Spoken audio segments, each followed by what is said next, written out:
Good morning Q6 ప్రేక్షకులకు నేను మీ మండల సంజీవ. ఈరోజు వెలుగు దినపత్రికలో ప్రధాన శీర్షిక మనం చూస్తే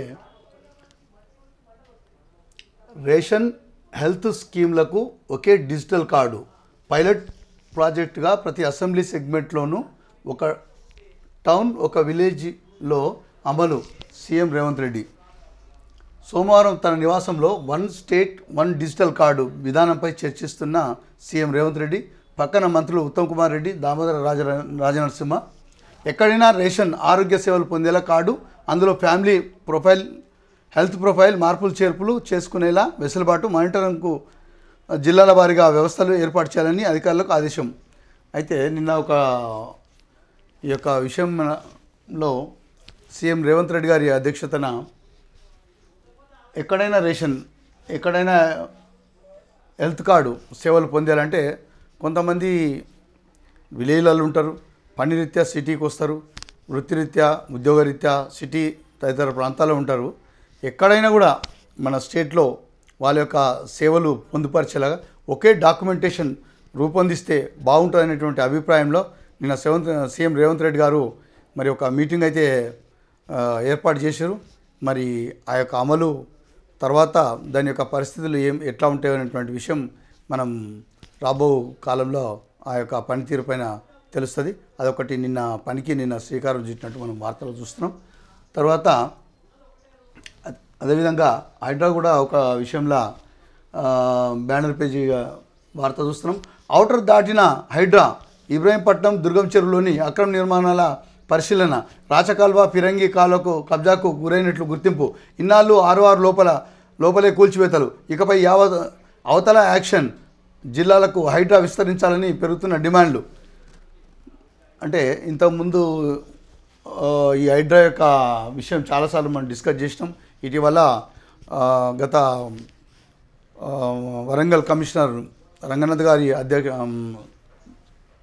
కమిషనర్ గారి సారథ్యంలో ఈ హైడ్రా కమిషనర్గా గుర్తించి మరి హైడ్రా ఏర్పాటు చేసిన విషయం మీ అందరికీ కూడా తెలిసిన విషయమే, చాలాసార్లు డిస్కస్ చేసినాం. అయితే ఇంతకుముందు అయితే ఈ యొక్క 6 లోపలనే ఈ యొక్క కూల్చివేతలు 120 నుంచి 200 వరకు ఇప్పటివరకు జరిగినాయి. ఇప్పుడు ఔటర్ తర్వాత కూడా ఇటువంటి మరి ఏమైనా ఉన్నాయా, ఇటువంటి అంటే హైడ్రాకు పరిధికి మించి ఏమన్నా కబ్జాకు గురైనటువంటి విషయం ఆలోచిస్తూ ఒక విషయాన్ని అయితే మనం చూస్తున్నాం. మరి రాబో కాలంలో నాకు తెలిసి ఏంటంటే మన జనాల యొక్క వినికిడి బట్టి ఈ యొక్క బిల్డర్స్ నుంచి వచ్చేటువంటి సూచనలు, అభిప్రాయాలను బట్టి చూస్తే తెలుసుకునేది విషయం ఏంటంటే రాబో కాలంలో ఎవ్వరు ప్లాట్ కొన్నా కూడా ఈ హైడ్రా క్లియరింగ్ ఎన్ఓసి చూసుకొని కొనాలి అనేటువంటిది ఇలా సామాన్య జనంలో కూడా ఈ యొక్క గృహ నిర్మాణదారుల్లో సామాన్య జనం అంటే ప్లాట్లు కొని కట్టుకునేటువంటి వాళ్ళ దాంట్లో కూడా ఒక చర్చ, ఓ సూచన కానీ అభిప్రాయం అయితేంది ఒక విధంగా మనం వినిపిస్తుంది ఈ జనంలో. ఇది మరి ఈ యొక్క హైడ్రా పనితీరు విషయం మరి ఈ విధంగా ఒకటి న్యూస్ అయితే మనం చూస్తున్నాం. ఇంకోటి కూడా దసరా నుంచి రైతు భరోసా నిధులు రెడీ చేసుకోవాలని ఆర్థిక శాఖకు సీఎం ఆదేశాలు, సాగు భూములకే సాయం, వచ్చే నెలలో గైడ్లైన్స్ రిలీజ్, డిజిటల్ సర్వేతో పక్కాగా పంటల భూముల గుర్తింపు, 1,29,00,000 ఎకరాల్లో పంటలు సాగవుతున్నట్టు అంచనా, 7.5 ఎకరాలకు సీలింగ్ పెడతారని ప్రచారం. అయితే గతంలో ఒక విషయం ఏంటంటే ఈ యొక్క దసరా నుంచి రైతు భరోసా అంటే సుమారు 9 నెలల ఈ రేవంత్ రెడ్డి గారి యొక్క 9-10 నెలల నుంచి రేవంత్ రెడ్డి గారి పరిపాలనలో మనం చూసినట్టయితే రైతు భరోసా ఎకరాకు ఎంత ఇవ్వాలనేటువంటి విషయము, తర్వాత గతంలో కొండలకు గుట్టలకు పనికిరాని భూములకు ఇచ్చేటువంటి ఒక అపోహ ఉండే. మరి ఇప్పుడు మరి కొన్ని మార్పులు చేర్పులు చేసినట్టు తెలుస్తుంది. సాగు చేసుకున్న భూములకే మరి ఇవ్వాలి, మరి కొండగుట్టలకు మన పనికిరాని వ్యవసాయ భూములకు మనం ఇచ్చి ఈ గవర్నమెంట్ యొక్క ఫండ్ అంతా దుర్వినియోగం చేస్తున్నటువంటి ప్రజల నుంచి అయితే ఏముంది, మరి అధికారుల నుంచి అయితే ఏముంది, చాలా సలహాలు తీసుకున్నట్టు తెలుస్తుంది. మరి దసరా నుంచి ఈ యొక్క రైతు భరోసా అనేటువంటిది కార్యక్రమం స్టార్ట్ చేస్తున్నట్టు న్యూస్ చూస్తున్నాం. మరి అది కూడా రైతులకు ఇదొకటి శుభవార్త. దసరా నుంచి రైతు భరోసా కార్యక్రమం అమలవుతున్నందుకు మరి రాబో కాలంలో దీనిపైన విశ్లేషణ ఏ విధంగా ఉంటుంది, మరి రైతుల నుంచి ఎటువంటి యొక్క అమలు అయితే కానీ దీని విషయంలో మనం తెలుసుకునేటువంటి అవకాశం కూడా ఒకటి ఉంటుంది. తర్వాత ఇంకొకటి న్యూస్ ఒకే అంటే రెవెన్యూకి సంబంధించింది ఇది. ఒకే అన్ని సమస్యలకు ఒకే మాడ్యూల్లో భూమాత పోర్టల్తో ధరణికి కష్టాల చెల్లు. రెవెన్యూ వివాదాలపై ఆన్లైన్లో అప్పీల్ అథారిటీకి వెళ్ళే ఛాన్స్. 9 నెలల్లోనే ధరణిలో 150కి పైగా మార్పులు. వచ్చే అసెంబ్లీ సెషన్స్లో కొత్త ఆర్వార్ 2024 చట్టం ముసాయిదా రెడీ చేస్తున్న సర్కార్.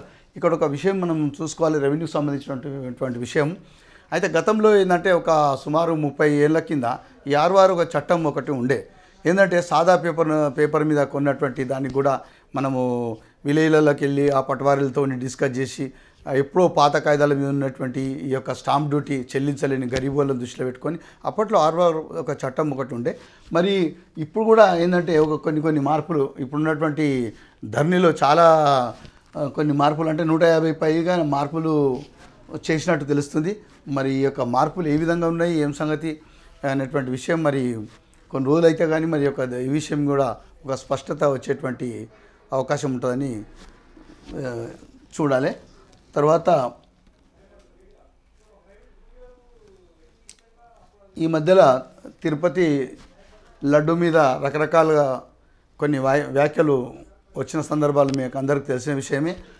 దాంట్లో కూడా నిన్న లడ్డు కల్తీ దోషానికి ప్రాయశ్చిత్తంగానే ఈవో ప్రమాణం చేసేందుకు వచ్చిన టీటీడీ మాజీ చైర్మన్ భూమన్న అడ్డుకున్న పోలీసులు.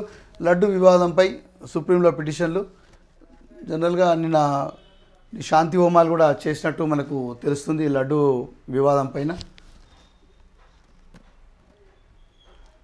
తర్వాత ఇదే వెలుగు పత్రికలో 10,000 మందికి నైపుణ్య శిక్షణ. ఇక రెగ్యులర్ డిగ్రీతో పాటు BFSI మినీ డిగ్రీ కోర్సు రేపు ప్రారంభించనున్న సీఎం రేవంత్ రెడ్డి గారు. 20 ఇంజనీరింగ్ 18 డిగ్రీ కాలేజీల ఎంపిక ఈ అకాడమిక్ ఇయర్ నుంచి అమలు. అంటే ఇప్పుడు ప్రస్తుత జనరేషన్కు వస్తున్నటువంటి మార్పులకు అనుగుణంగా కొన్ని కొత్త కోర్సులను ఎంపిక చేసి మరి ఈ ఏడాది నుంచే ఒక డిగ్రీ కళాశాలలు ఏర్పాటు చేయాలనేటువంటిది గవర్నమెంట్ ఒకటి డిసిషన్ తీసుకుంది. ఇది కూడా ఇప్పుడు ఉన్నటువంటి యువతరానికి మరి మంచిగా ఉంటుందనేటువంటి విషయం అయితే గవర్నమెంట్ ఆలోచన చేస్తుంది. ఈ విషయం కూడా మరి రాబో కాలంలో ఎటువంటి మార్పులు చేర్పులు వస్తుంది, మరి వాళ్ళ నుంచి కూడా విద్యార్థుల నుంచి స్టూడెంట్స్ కూడా మరి వాళ్ళ కోర్సుల చేరిన తర్వాత మరి వారి అభిప్రాయం కూడా ఎట్లా ఉంటుంది అనేటువంటి విషయం ఒకటి మనం చూడాల్సి ఉంటుంది. ఇవి ఈనాటి వార్తలోని ముఖ్యాంశాలు మిత్రులారా.